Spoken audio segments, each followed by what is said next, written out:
Welcome to Holobrain Code. 1 1 1 2. Окей. За бүгдээрээ сайн байцгаана уу? Намайг Балжир гэдэг. Өнөөдөр энэхүү пэйж дээр нэгэн жаахан төвөгтэй постыг оруулсан. Гэхдээ ерөнхийдөө та нар хараад бас ойлгож байгаа бох юуны талаар постоо гэдгийг.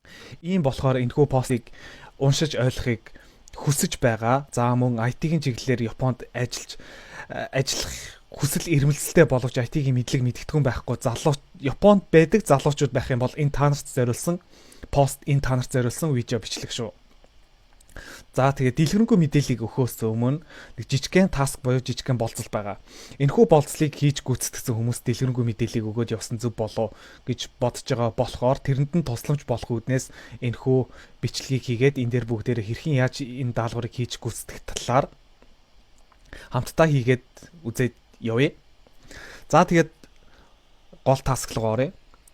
За нэгдүгээрт энэ постыг копидж аваад хоёрдугаарт Note гэд ер нь хүмүүсийн Notepad гэд ер нь их хүмүүсийн хэрэглэдэггүй ер нь ийм аппликейшн байдгийг хэрэгжилж үзэх хэрэгцээ бараг бидэрт байхгүй ч гэсэн өнөөдөр бүгдээрээ энэхүү аппликейшнийг ашиглаад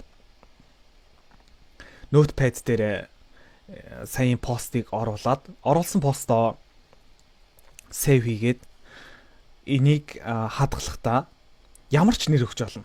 За магадгүй пост гэд. Хамгийн гол нь энийх нь артталт нь цэг HTML өргөтгөл гэсэн өргөтгөлтөөр хадгалаад save дарчна.